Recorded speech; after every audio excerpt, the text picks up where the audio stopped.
Bonsoir chers auditeurs, il est lundi 19h, c'est l'heure des Icos partent en live sur Radio Ems.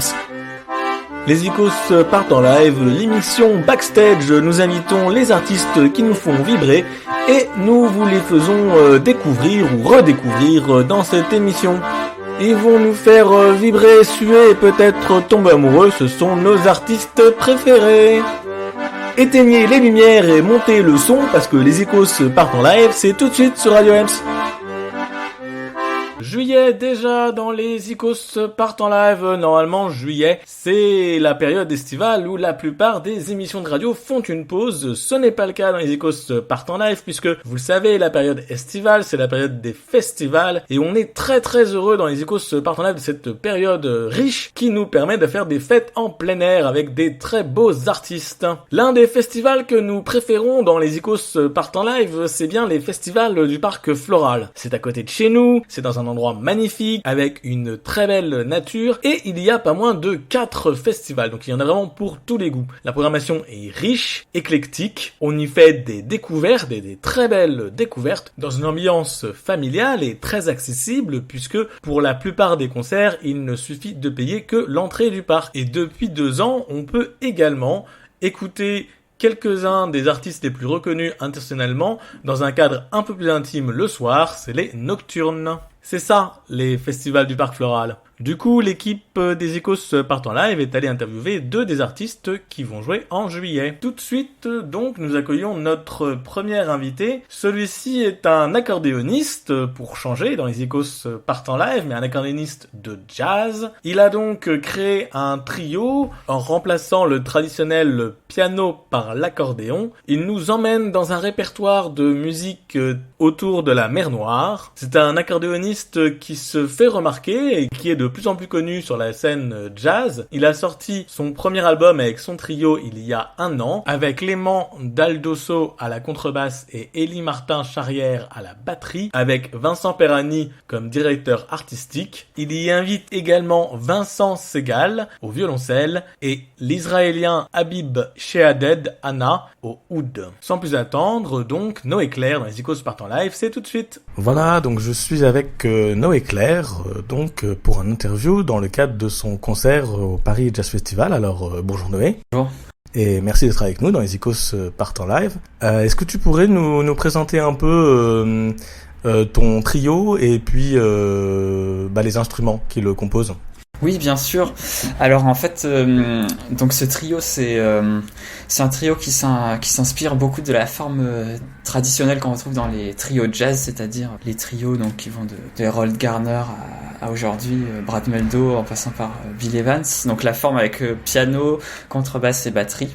Voilà, c'est un trio qui est beaucoup inspiré par tout cet héritage. Mais donc la différence, c'est que l'accordéon remplace un petit peu le piano. Voilà, donc dans ce trio-là, il y a Élie Martin Charrière à la batterie et Clément Daldosso à la contrebasse, qui sont des amis de longue date avec qui j'ai commencé à apprendre le jazz et qui m'ont beaucoup apporté. Donc il y a des influences très variées qui vont de Shai Maestro en passant par la musique classique, les compositeurs impressionnistes, Ravel, Debussy, et aussi beaucoup de musique traditionnelle bulgare, arménienne, voilà, de la région de la mer Noire. Alors, ce répertoire, c'est quelque chose comment ça t'est venu? Est-ce que c'est un amour de cette musique parce que tu l'as découverte, ou est-ce que c'est un choix de répertoire particulier?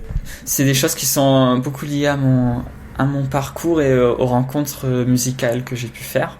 J'ai évolué dans le milieu du jazz et de la musique classique. J'ai quand même une formation classique. Donc c'est bien sûr des musiques qui m'ont beaucoup influencé, et je trouvais ça assez naturel dans le répertoire qu'on joue, qui est un répertoire de composition. Ça faisait partie des couleurs et du langage qui m'est venu naturellement, et qui tous les 3 aussi nous est venu naturellement. Et la musique traditionnelle, c'est pour plusieurs raisons. La première, c'est que ma mère est d'origine arménienne, donc j'ai commencé l'accordéon un peu en en écoutant cette musique, en ayant cette musique dans l'oreille, même si c'est pas une musique dont je suis spécialiste, c'est quand même quelque chose où j'ai beaucoup d'affection. Petit à petit, quand je me suis installé à Paris, j'ai rencontré beaucoup de musiciens d'Europe de l'Est, des Balkans, d'Arménie, voilà, avec qui j'ai pu travailler, qui m'ont beaucoup apporté, qui m'ont donné envie de faire vivre une partie de cette musique.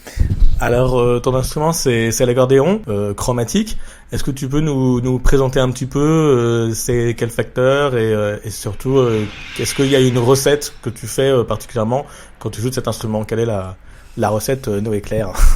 La recette Noé Claire, bon, ce que je pourrais dire, c'est qu'en fait, j'ai écouté de l'accordéon vraiment très tard et j'ai essayé d'imiter, de reproduire un peu plein d'instruments différents avec cet instrument-là. Donc je pense que c'est une façon de jouer de l'accordéon qui est pas conventionnelle. Déjà, il y a eu l'inspiration, donc comme je disais avant, avec le piano dans le trio jazz. Le violoncelle, par exemple, c'est un instrument qui me plaît beaucoup. Les percussions, les instruments mélodiques comme le trombone. Donc voilà, c'est un peu, j'ai essayé par la musique que j'écoutais ou par les musiciens avec qui j'ai travaillé, j'ai essayé de faire sonner l'accordéon influencé par les autres en étant influencé par les autres instruments. Donc, j'ai entendu que vous aviez une particularité, que vous étiez synesthète. Pour ceux qui savent pas ce que c'est, est-ce que vous pourriez nous expliquer ce que c'est et comment ça influence votre... Oui, synesthète. Bon, il y a pas mal de musiciens et pas que de musiciens d'ailleurs, de personnes en général qui fonctionnent de cette façon-là. En fait, c'est d'associer une note ou un accord à une couleur. Il y a beaucoup de gens qui ont ça, notamment avec les chiffres, les jours de la semaine. Voilà, en tout cas, c'est une manière de fonctionner que que j'utilise depuis tout petit, sans trop faire exprès. Et ça a beaucoup influencé dans ma façon de jouer ou de composer. Donc, il y a quelque chose d'assez visuel finalement, de mettre en relation le son et l'image. Voilà, un peu comme une peinture sonore. Donc finalement, quand vous composez ou vous jouez de la musique, vous composez un peu un tableau, quoi. Un petit peu, oui. D'ailleurs, dans les formes, les structures des morceaux, je vois souvent des larges zones de couleurs qui m'aident un peu à me repérer. Alors, est-ce que tu as des influences particulières, des musiciens qui t'ont particulièrement influencé et que tu intègres un petit peu comme influence dans ta musique et tes compositions? Oui, énormément de musiciens. Alors, déjà, les musiciens que j'ai écoutés tout le long de mon enfance et que j'écoute encore aujourd'hui.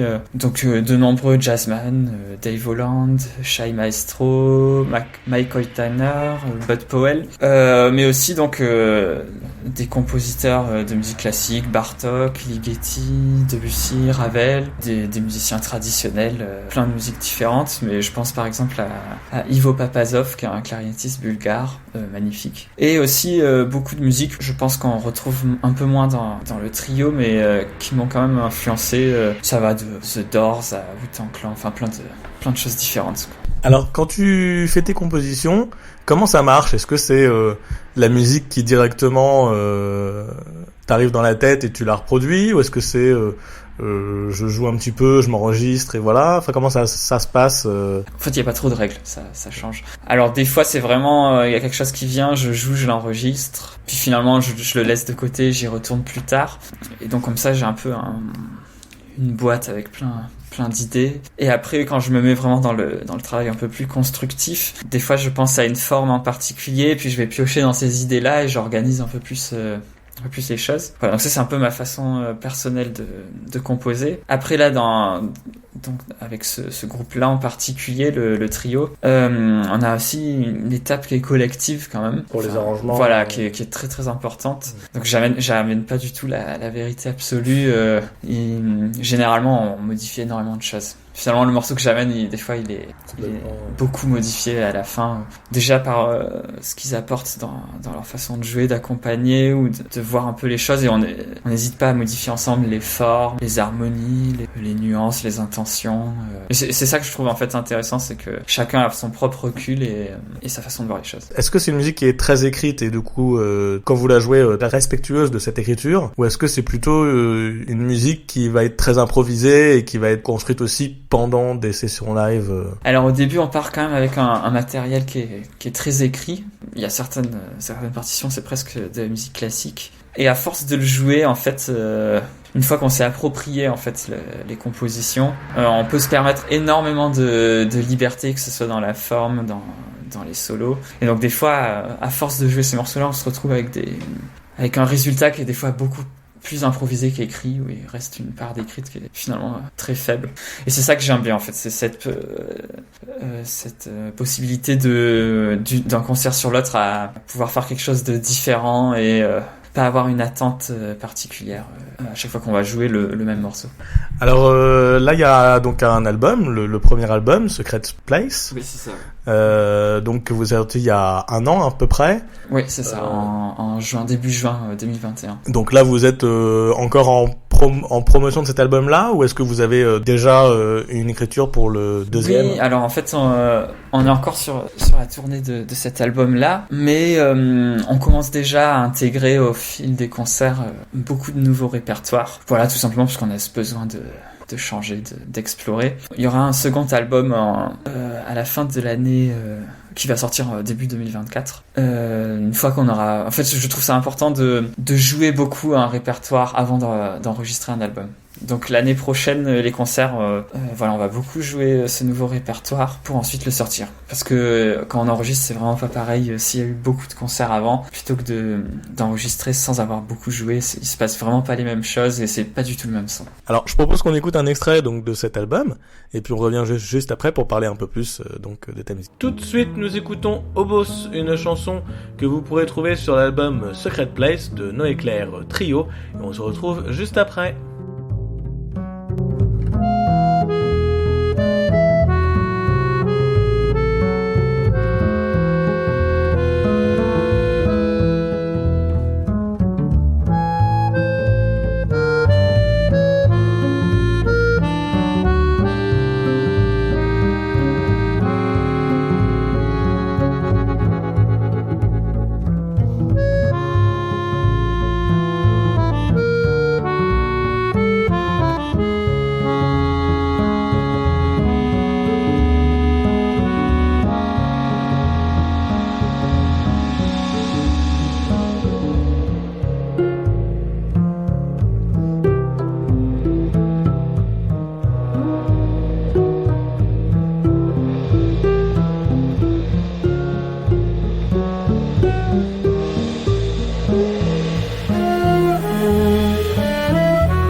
Voilà, donc nous venons d'écouter Obos, donc de l'album Secret Place de Noé Claire Trio. Sur ce morceau, il y a Vincent Segal en invité, mais c'est pas le seul invité de cet album. Vous avez d'autres invités et vous avez Vincent Perani qui a été au niveau de la direction artistique sur cet album.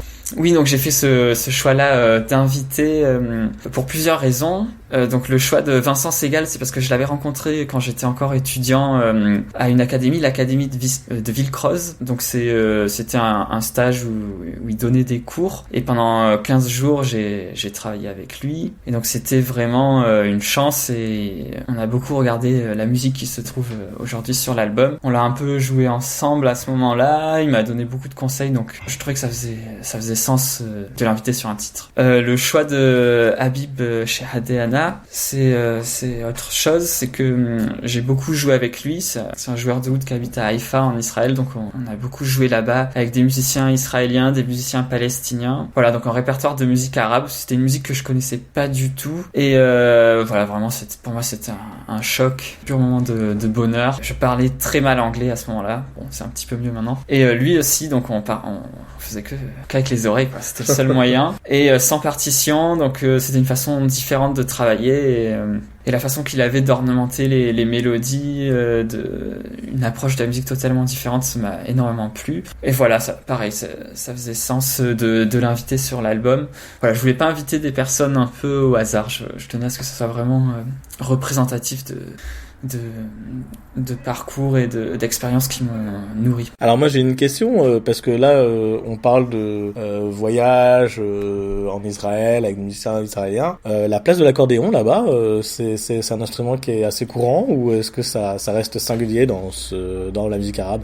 Alors c'est pas du tout un instrument qu'on retrouve là-bas, ou alors vraiment très peu, en tout cas dans la musique arabe. Il y a des pays arabes où il y a de l'accordéon, hein, notamment la Syrie, la Turquie, enfin la Turquie c'est pas un pays arabe, mais...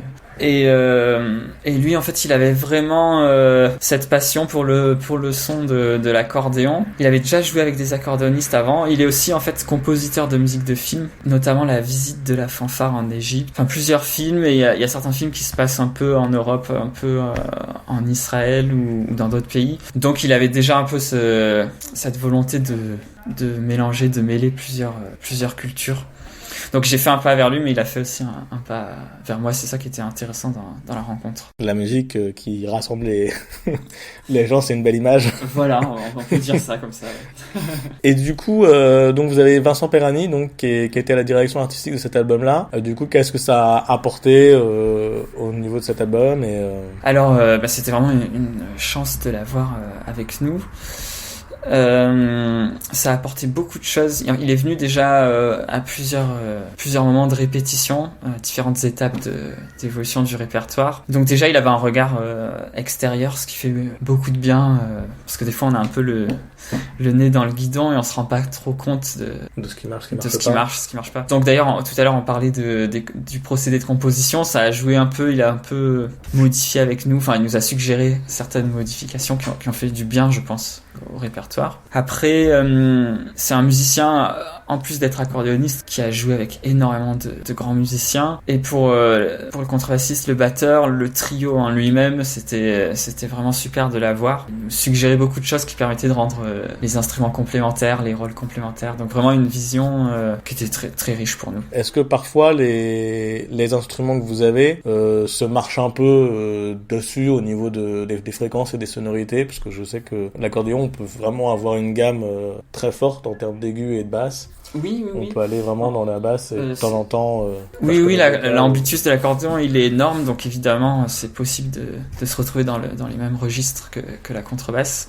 Là, c'était surtout, on a cherché, en tout cas en enregistrant ce disque. Finalement, on s'est pas trop marché dessus à ce niveau-là. Ce qu'on a cherché le plus à trouver, c'est une complémentarité de rôle. Donc, de pas prendre la parole en même temps. Une complémentarité rythmique, que nos rôles s'emboîtent, se superposent, voilà, que chaque musicien soit complémentaire, qu'il n'y ait pas de doublons inutiles qui auraient donné des lourdeurs. Alors là, du coup, vous allez jouer au Paris Jazz Festival, donc sous cette forme trio. Est-ce qu'il y aura des invités, ou est-ce que le groupe restera sur ce trio? Oui, alors on restera en trio à ce concert-là. Donc il y aura une partie de l'album et une autre partie du nouveau répertoire. Donc ça va être quand même assez différent de ce qu'on peut trouver sur l'album. C'est toujours les choses. Faut absolument voir les musiciens en live. C'est vraiment là où il y a des alchimies.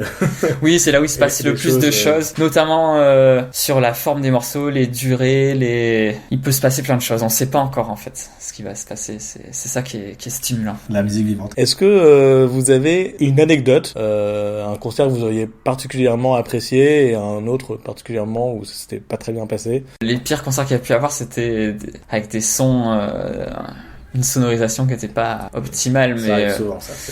Non, mais quand même, on a quand même toujours joué plutôt dans des super conditions, donc.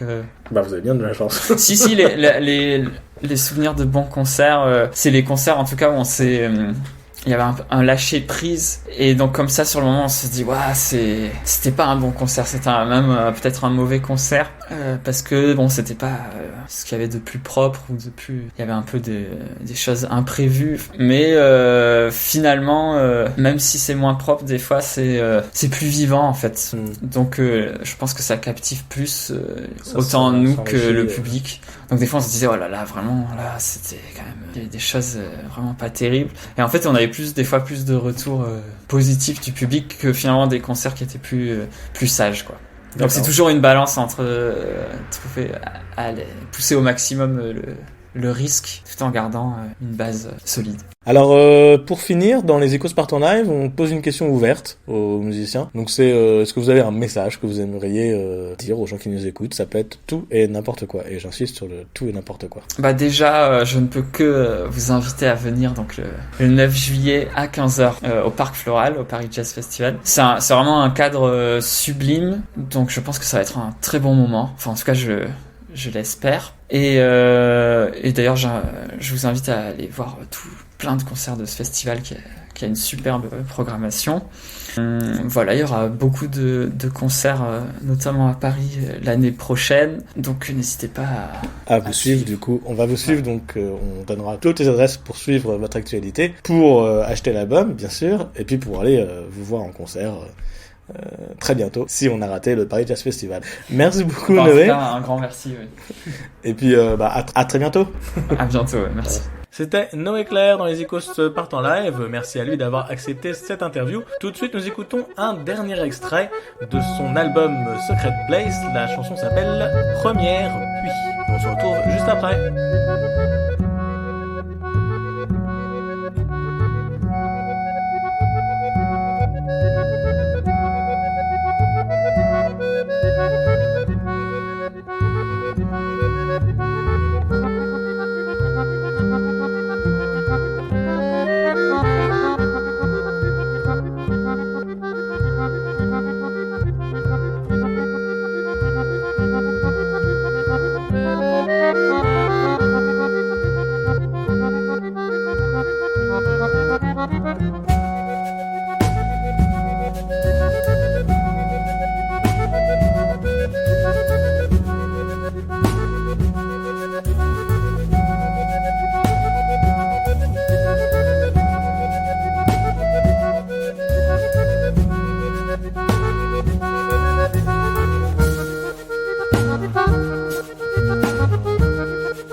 C'était donc Première Pluie, un morceau tiré de Secret Place, donc l'album du Noé Clair Trio, que vous pourrez donc voir jouer au Parc Floral le 9 juillet à 15h sur la scène Delta. Vous pouvez retrouver l'album de Noé Clair sur son site internet noé-clair.com et dans toutes les bonnes crèmeries. Également, vous pouvez le retrouver sur les réseaux sociaux Facebook et Instagram et même YouTube.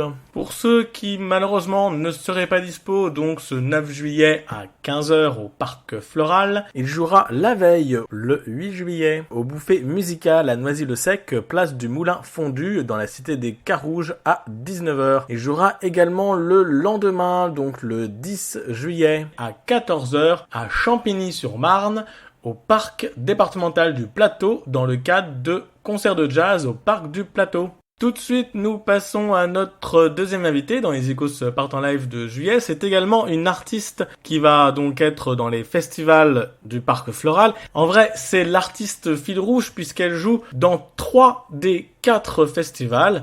Elle joue dans Classic Over avec son projet Le Secret. Elle joue avec son projet Tissé dans les Nocturnes et avec les Rivières Souterraines pour l'île des Champs Mêlés dans Pestacle. Elle écrit pour Anne Passeo et elle écrit de la poésie qu'elle chante sous tous les styles avec de nombreux collaborateurs comme Mathis Paco, Pierre-François Blanchard. Elle l'est également avec Sébastien Yado que nous avions reçu dans les Icos Part en Live. Elle a gagné la victoire du jazz dans la catégorie artiste vocal. C'est Marion Rampal dans les Icos Part en Live. Bonjour, je suis avec Marion Rampal, donc bonjour. Bonjour Jérôme. Et merci d'être avec nous dans les Icos Part en Live pour parler de votre musique. Merci de m'inviter. Alors cette année, vous êtes l'artiste associé des festivals du Parc Floral. Vous présentez 3 projets très différents qui ont aussi cette nature de rencontre un peu, qui est donc le thème de cette année, le fil rouge de la liberté. Est-ce que vous pourriez nous présenter un peu ces 3 projets que vous allez présenter et donc jouer pour nous? On commencera le 13 juillet avec un spectacle pour enfants que j'ai imaginé, qui est aussi pour les grands enfants. C'est un spectacle en fait tout public, mais à partir de 7-8 ans, qui s'appelle L'île aux champs mêlés et qui explore, on peut dire, la créolisation des musiques, c'est-à-dire les traditions musicales qui se sont inventées aux confins de rencontres culturelles, de rencontres de différentes traditions. Donc on va y parler évidemment de musique nord-américaine, musique des Caraïbes, du peuple cajun, du peuple créole de Louisiane, mais aussi du Maloya de la Réunion. Voilà, on est 3 marins embarqués sur un bateau à la recherche de l'île où s'inventent les chansons. Et je suis accompagnée de Sébastien Liado au trombone et de Pierre-François Blanchard au piano. Et puis en fait tout le monde joue la comédie aussi. Et on manipule on aura un joli décor qui a été dessiné par Cécile Maclorin-Salvant, qui est aussi elle est une superbe plasticienne, mais elle est aussi une immense chanteuse de jazz. Donc j'avais envie de l'inviter aussi, d'inviter son regard sur ce spectacle. Le 21 juillet, je vais chanter mes chansons, mon dernier disque qui s'appelle Tissé, avec mon groupe sur scène. On est 6. Et puis le 24 juillet, ce sera un après-midi plus classique, plus étonnant aussi, sur un répertoire vraiment de reprises de chansons, de vieilles chansons, soit de mélodies françaises, soit de chansons plutôt des années 50, 60. Et ça, c'est en duo avec Pierre-François Blanchard. Ça s'appelle Le Secret. On avait enregistré un disque du même titre et on a le plaisir d'inviter Patrick Messina à la clarinette parce qu'on aime bien dans ce répertoire-là aller à la rencontre de musiciens, notamment de musiciens classiques. Donc là, on parle de votre album Secret, sorti en 2019, qui va être donc pour le spectacle de Classic Over, mais qui sont plutôt des classiques... Des classiques revisités un petit peu. Enfin, c'est des chansons en fait. C'est vraiment des mélodies ou des chansons. Et l'idée, c'était j'avais fait un disque aussi avec un quatuor, le quatuor Manfred sur le Berlin des années 30. L'idée, c'est que j'aime tellement chanter des chansons que je me fixe pas de barrières en fait, d'époque, de style. Et donc, on va chercher avec Pierre-François Blanchard, depuis très longtemps, on fait ce travail-là, d'essayer d'aller chercher des chansons, des thèmes, des mélodies qui collent un peu à notre folie, parce qu'on a une sorte de folie à deux, comme ça, on est presque un duo de clowns en fait, musiciens, même si on n'est pas grimé en clown, mais on a un rapport un peu burlesque, un peu fou comme ça à la musique, et d'aller chercher des improvisations. Donc on peut improviser sur du Fauré, sur du Debussy, mais pas n'importe comment, c'est-à-dire que on essaye d'être visité par l'esprit de la composition ou du morceau. Alors ça, c'est surtout un travail harmonique que fait admirablement Pierre-François Pierre-François Blanchard. Moi, ça va être un travail plutôt sonore, un travail de paysage, de déroulé d'une mélodie. Et donc, on a ce duo qui s'appelle Le Secret, avec lequel, en effet, on a fait un disque, et puis on continue toujours à travailler, à trouver des nouvelles chansons petit à petit. Et c'est un c'est un délice de jouer ce duo-là. C'est-à-dire je pense que on n'est même plus sur le propos de la musique ou de la... Il y a un propos musical, mais il y a une telle complicité que c'est aussi un régal d'être sur scène et de partager ça avec les gens. Et parce que c'est la chanteuse et puis le pianiste, alors il y a plein de trucs à jouer avec ça. Alors dans ces projets, vous avez donc les groupes qui vous accompagnent, vous avez fait beaucoup de compositions, vous avez été beaucoup accompagné par Mathis Paco. Mathis Paco, on a travaillé ensemble pour mon disque Tissé. Donc ça c'est un répertoire que je vais chanter le 21 juillet. Et c'est vrai qu'on a fait tout un travail, il a réalisé le disque en fait, on a co-composé aussi les chansons. Il m'a accompagné en fait dans l'écriture du disque et dans tout le contexte sonore, dans toute l'ambiance qu'on voulait donner, etc. Donc c'est vrai que c'est un compagnon de travail en fait pour qui concerne vraiment la partie de mon travail qui est, comme on peut dire, songwriter, quoi, quelqu'un qui écrit, qui chante et qui interprète ce qu'elle a écrit, enfin ce qu'il a écrit. Et en revanche sur les autres projets, il y a la présence en fait de Pierre-François Blanchard et au piano en fait qui va être, en fait on va être tous les deux là sur ces trois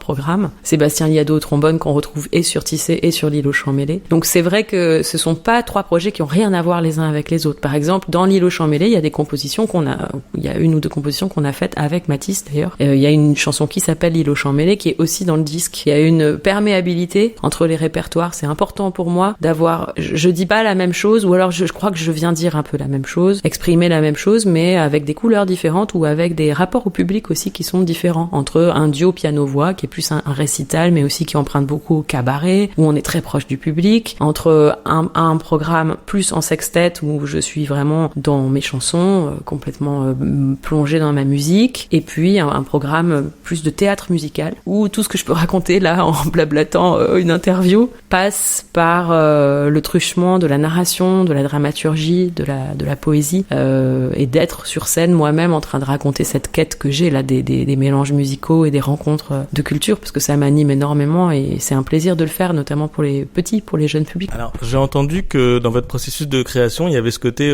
écrire de la poésie sans se soucier de la musique en fait, et d'après faire une démarche vraiment trouver la musique qui correspond à ses émotions et à cette poésie.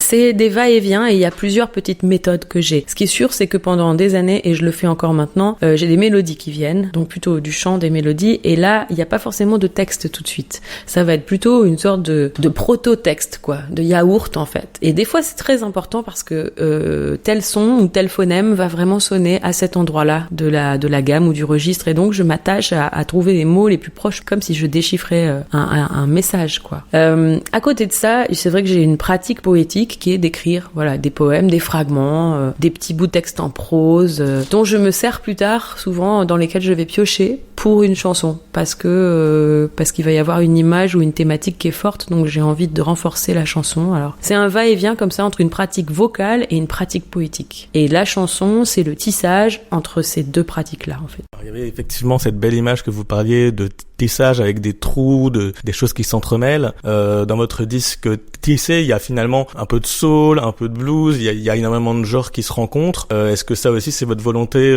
voilà, de pas d'avoir de limitation et de rencontrer tous les styles et toutes les... Je trouve que alors c'était ma volonté, mais pour autant ça a été une vraie discussion avec Mathis Paco dans la réalisation du disque, et je trouve que c'est ce qu'on a réussi à faire, et ce qu'il a réussi lui à faire, c'était de dire, bon, c'est quoi ton folklore? C'est quoi finalement tout ce que tu vas garder dans tes valises là quand t'arrives et que tu nous chantes des chansons? Ce qui était pas mal, c'était d'avoir l'exigence de remettre avant la forme, avant la référence, avant le style, de vraiment remettre la voix et le texte au centre du processus. Donc c'était, moi, mon boulot principal, c'était ça en fait. Et après, derrière, il y a en effet la suggestion de plein de paysages qui sont plutôt issus des cultures de la Nouvelle-Orléans, du Maloya, de la folk et de la pop anglaise ou américaine, parce que ce sont des musiques en fait qu'on a aussi écoutées tous les deux et sur lesquelles on s'entendait tout de suite. Donc c'est un peu comme une espèce d'architecture intérieure, quoi, du projet de disque qu'on a décidé ensemble, mais sur laquelle moi j'ai fait complètement confiance, parce qu'à la limite c'était des références que lui il avait peut-être mieux digérées que moi. Mon travail à moi c'était de les digérer dans le chant, c'était de savoir qu'est-ce que j'allais exprimer, justement du blues, de la pop, de la musique classique du Moyen-Âge, enfin pas classique mais vraiment musique médiévale que j'aime beaucoup aussi. Comment j'allais me débrouiller de tout ça, quoi, de la musique mandingue, et comment j'allais en mettre des échos dans ma voix, mais de manière très simple, enfin très digérée, quoi, comme si je gardais juste pas la substantifique moelle de chaque culture, parce que je serais bien mal inspirée de dire que ça c'est un projet raisonnable, mais ce qui moi m'a touché, ce qui moi m'a parlé, comment je suis quand même en conversation avec des styles et des époques différentes dans mon chant aujourd'hui, parce que on est à une époque moderne et de toute façon on n'échappe pas voilà, avec toutes les références qu'on a, on n'échappe pas à la mémoire, on n'échappe pas à la référence, à la révérence, voilà. Donc c'était un travail passionnant de comment organiser tout ça, comment un peu ranger chaque chose à sa place. Dans l'album Tissé, donc, vous avez donc des invités et des collaborateurs, notamment une collaboration avec Archie Shepp. Est-ce que vous pouvez nous en dire plus sur ces collaborations-là? Est-ce que c'est des choses que vous attendez beaucoup? Sur Tissé, il y a 3 invités, donc il y a Anne Passeo, avec qui j'ai beaucoup partagé la scène et puis la musique, notamment sur mon disque Main Blue, où c'est quelqu'un de très proche, avec qui on évolue comme ça ensemble. Il y a Pierce Faccini, que je connaissais pas en fait avant la collaboration sur Tissé. C'était une idée de Mathis Pasco d'appeler Pierce Faccini parce qu'on cherchait une autre voix en fait avec qui faire un duo. Et c'est vrai que moi je connaissais déjà un peu son univers, et puis en réécoutant les choses et plongée que j'étais dans ce disque-là, dans Tissé, je me suis dit ah bah oui, non mais là c'est vrai que c'est très très cohérent, vraiment. Et la rencontre a été très belle parce que Pierce m'a proposé en fait un poème à lui, une mélodie à lui, à coller sur ma chanson, donc Où sont passées les roses. Concernant Archie, plutôt que de l'inviter au saxophone, j'avais très envie qu'on entende sa voix, et surtout qu'on l'entende dans un contexte comme ça, sur le morceau dont il s'agit, très très nu, très simple, presque une comptine ou une berceuse, avec un grand, je sais pas comment dire, une grande rencontre entre nos timbres, nos âges, voilà, il y a plein de choses qui nous mettent d'un bout à l'autre comme ça du spectre avec Archie. C'est vrai qu'il a à peu près 40 ans de plus que moi. C'est un homme, je suis une femme. C'est un noir américain, je suis une Marseillaise blanche.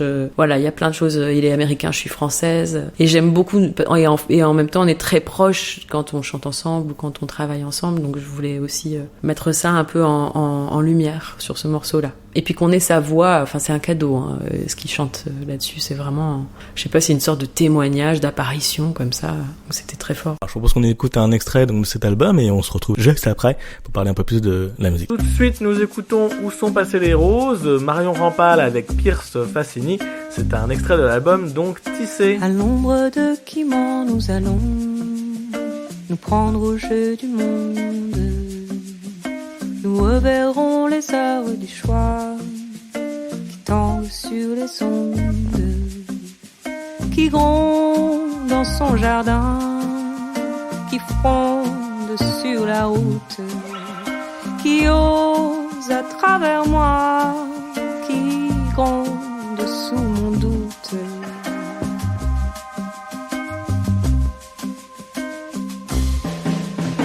L'amour passant sifflant devant moi, mais sa flèche est à l'ombre. Et sous les plaies ouvertes je vois, et je rejoins la ronde. Allons voir si les roses poussent encore des sonnets, nous parler d'autre chose au-devant de qui sait.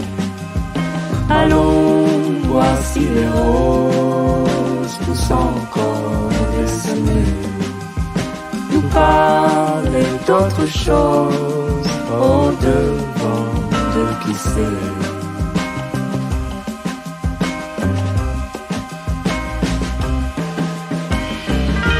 I found love, but how my skin was torn. Roses seldom grow without a thorn. Our wounds heal, bathed in the spring of words. When sung lonely with the birds,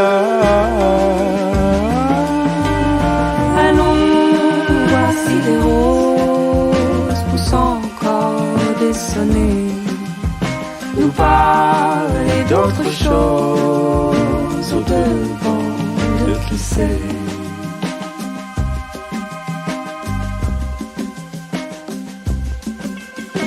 À l'ombre de qui ment nous allons nous perdre au jeu du monde. The candle in the shadow glows, keep looking for the rose. Nous reverrons les heures du choix qui tendent sur les ondes.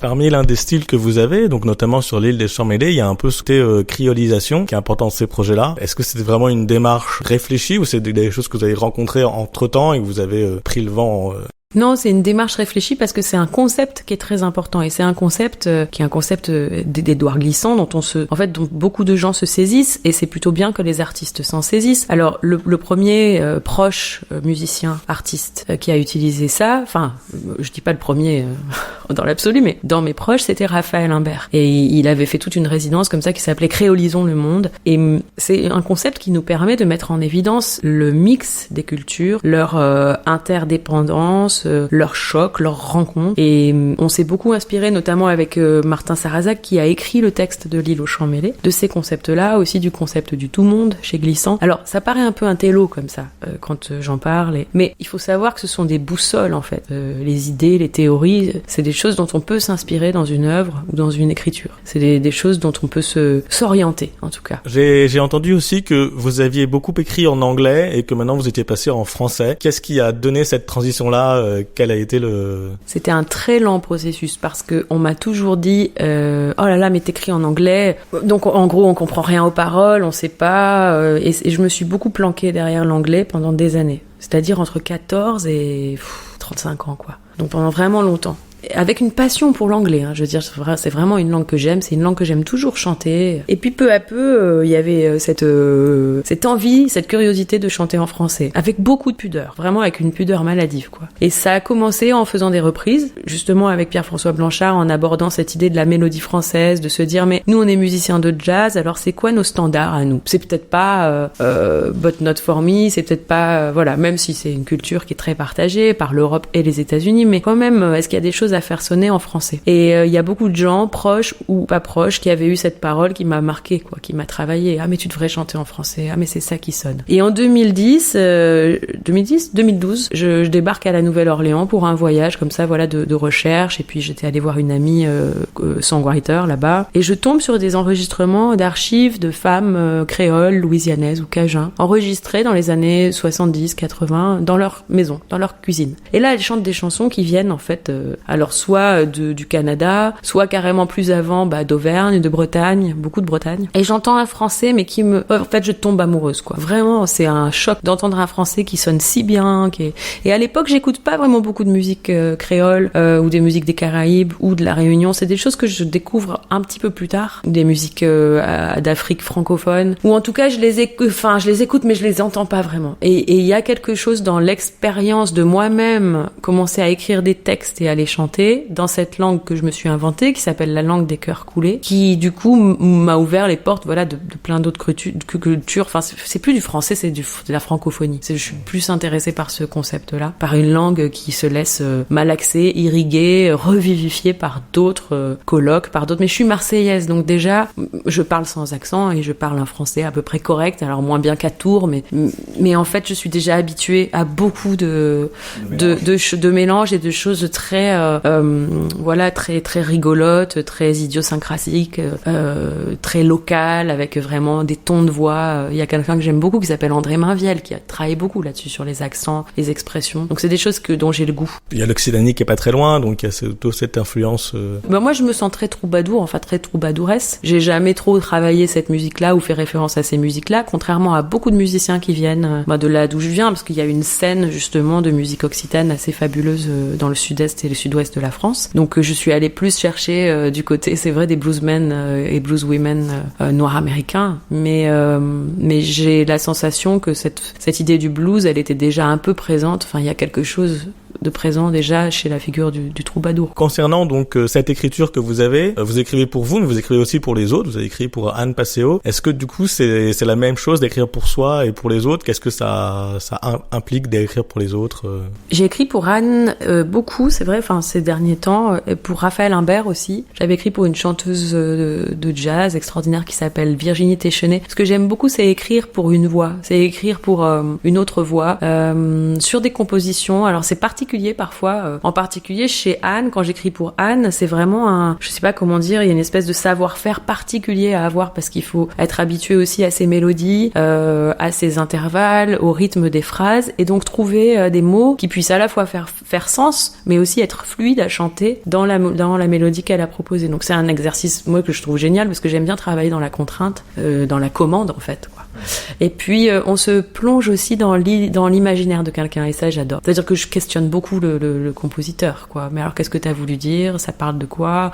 Ou alors soit la personne n'a pas d'instinct, ne va pas forcément me le dire, soit justement elle est assez exigeante sur le contexte, sur ce qu'il faut raconter. Et j'aime beaucoup. Enfin c'est super, ça nous fait plein d'ingrédients, quoi. Donc c'est un exercice que j'apprécie. Je l'ai très peu fait en français et je trouve ça plus difficile à faire en français. Vous avez gagné une victoire du jazz, artiste vocal, il y a quelques jours. Vous avez beaucoup de projets donc pour les festivals du Parc Floral. Est-ce que 2022 c'est un peu l'année de déploiement de Marion Rampal? C'est une très belle année parce que c'est une année de réalisation et d'aboutissement. Les projets dont on parle et surtout le jeune public et puis Tissé, c'est des choses que j'ai portées depuis 3 ans à peu près, 2-3 ans.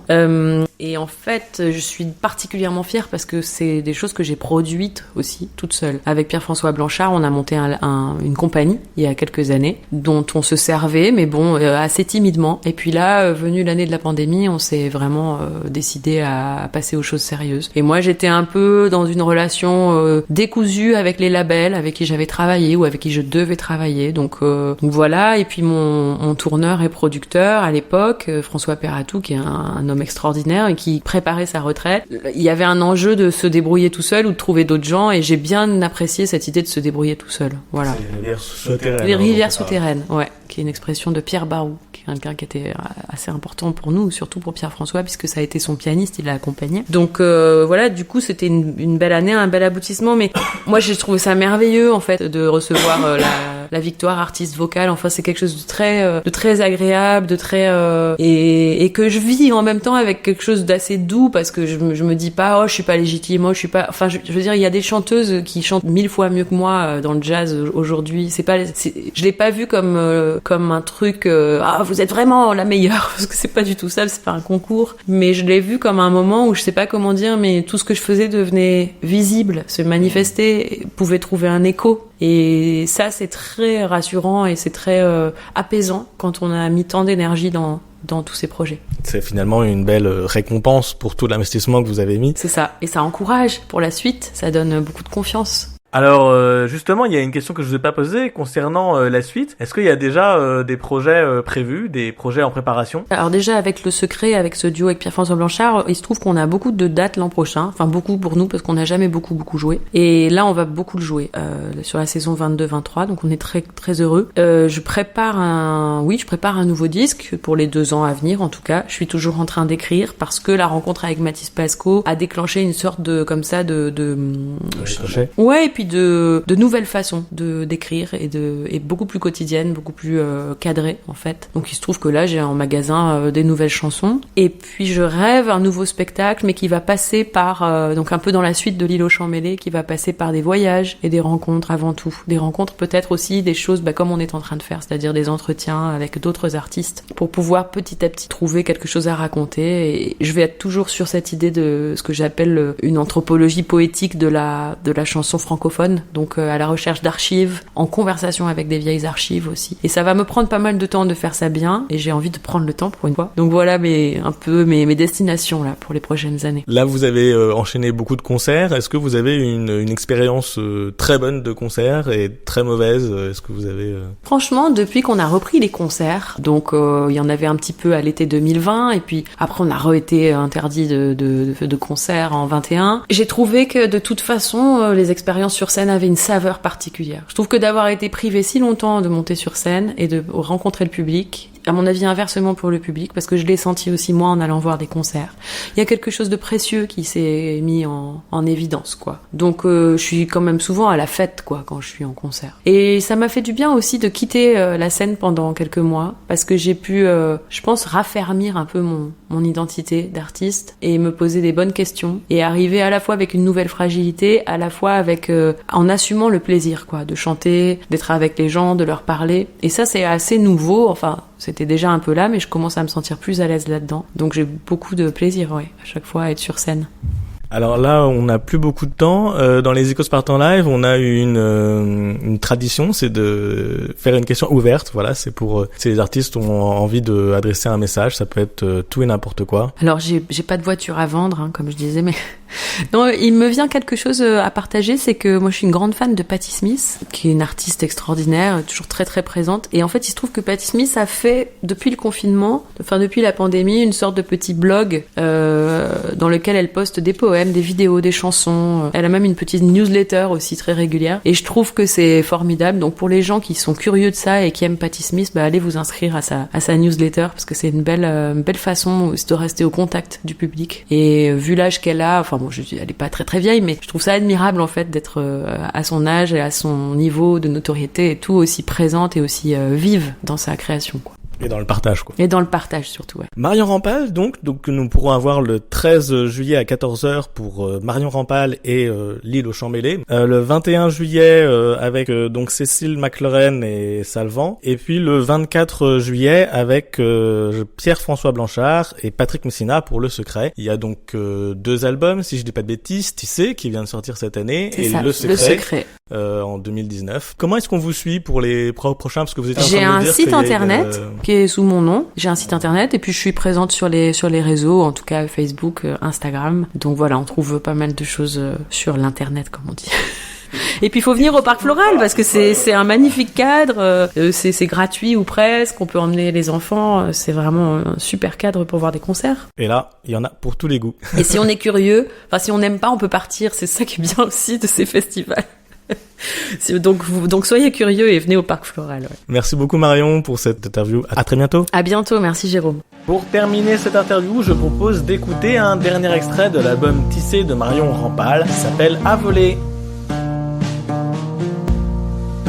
À demi-mot, tu l'avais dit qu'il était beau le tour de mon pays.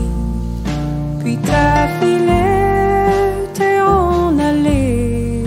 Il m'est resté chanson à faire couler. Où t'as volé, oh tu l'as pris mon cœur, où tu l'as volé.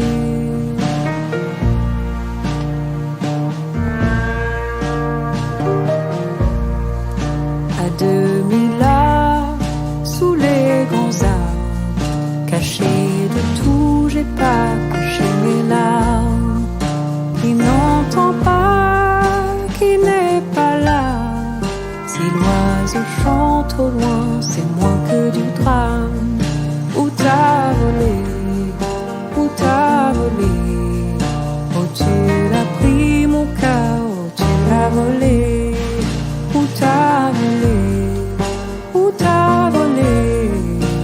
tu l'as pris mon cœur, oh tu l'as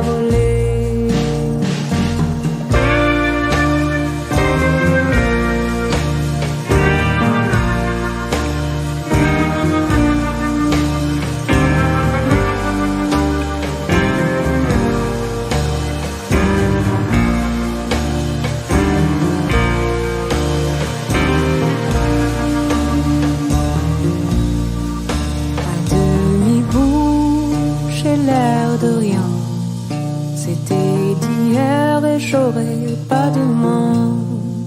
Trop désolée pour bien danser. Je vais rester là-bas, te regarder. Où t'as volé, où t'as volé. Où tu l'as pris mon cœur, où tu l'as volé. Où t'as volé, où t'as volé. Où tu l'as pris mon cœur, où tu l'as volé.